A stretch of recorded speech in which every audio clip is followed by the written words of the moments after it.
ಸಂಕ್ರಾಂತಿ ಒಂದು ಕಥೆ ನೋಡಿ.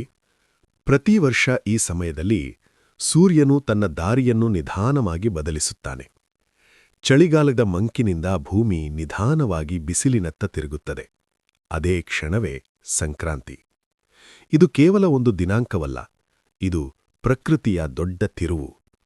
ಬೆಳೆಗಳು ಸಿದ್ಧವಾಗಿರುವ ಹೊಲಗಳಲ್ಲಿ ನಿಂತಾಗ ಒಂದು ಬೀಜ ಹೇಗೆ ಇಷ್ಟೊಂದು ಸಮೃದ್ಧಿಯಾಗಿ ಬದಲಾಗುತ್ತದೆ ಎಂಬುದನ್ನು ನಾವು ನಮ್ಮ ಕಣ್ಣಿಂದಲೇ ನೋಡುತ್ತೇವೆ.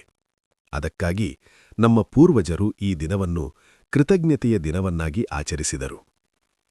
ಸೂರ್ಯನು ಉತ್ತರಾಯಣಕ್ಕೆ ಪ್ರವೇಶಿಸಿದಂತೆ ದಿನಗಳು ಉದ್ದವಾಗುತ್ತವೆ, ಉಷ್ಣತೆ ಹೆಚ್ಚುತ್ತದೆ, ಮನುಷ್ಯನ ದೇಹವು ಹೊಸ ಋತುವಿಗೆ ಹೊಂದಿಕೊಳ್ಳಲು ಆರಂಭಿಸುತ್ತದೆ. ಇದೇ ಇದರ ವೈಜ್ಞಾನಿಕ ಅರ್ಥ. ಆ ಸಮಯದಲ್ಲೇ ಅಡುಗೆ ಮನೆಯಲ್ಲಿ ವಿಶೇಷ ಆಹಾರಗಳು ಸಿದ್ಧವಾಗುತ್ತವೆ. ಎಳ್ಳು, ಬೆಲ್ಲ, ಅಕ್ಕಿ ಮತ್ತು ತುಪ್ಪ. ಚಳಿಯಿಂದ ಬಿಸಿಲಿಗೆ ಬದಲಾಗುವ ಸಂದರ್ಭದಲ್ಲಿ ದೇಹಕ್ಕೆ ಬೇಕಾದ ಶಕ್ತಿ, ಉಷ್ಣತೆ ಮತ್ತು ರೋಗನಿರೋಧಕ ಶಕ್ತಿಯನ್ನು ನೀಡುವ ಆಹಾರಗಳು. ಸಿಹಿ ತಿನ್ನುವ ಸಂಪ್ರದಾಯವು ಒಂದೇ ಸಂದೇಶ ನೀಡುತ್ತದೆ: ಕಹಿಯನ್ನು ಬಿಟ್ಟು ಸಿಹಿಯನ್ನು ಸ್ವೀಕರಿಸು.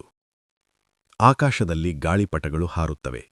ಅವು ಆಟಕ್ಕಲ್ಲ, ನಮ್ಮ ಮನಸ್ಸನ್ನು ಮೇಲಕ್ಕೆ ಎತ್ತಿಕೊಳ್ಳುವ ನೆನಪು. ಮನೆಗಳು ಸ್ವಚ್ಛಗೊಳ್ಳುತ್ತವೆ, ಹಸುಗಳನ್ನು ಅಲಂಕರಿಸಲಾಗುತ್ತದೆ, ಬಾಗಿಲಲ್ಲಿ ರಂಗೋಲಿ ಮೂಡುತ್ತದೆ. ಅಂದರೆ ಹೊಸ ಆರಂಭಕ್ಕೆ ಸ್ವಾಗತವಂತೆ. ಸಂಕ್ರಾಂತಿ ಎಂದರೆ ಕೇವಲ ಹಬ್ಬವಲ್ಲ, ಅದು ಸೂರ್ಯ, ಭೂಮಿ, ದೇಹ ಮತ್ತು ಮನಸ್ಸಿನ ನಡುವಿನ ಹೊಂದಾಣಿಕೆ. ಪ್ರತಿ ಅಂತ್ಯವೂ ಹೊಸ ಆರಂಭಕ್ಕೆ ದಾರಿ ಮಾಡಿಕೊಡುತ್ತದೆ. ಅದೇ ಸಂಕ್ರಾಂತಿಯ ನಿಜವಾದ ಅರ್ಥ.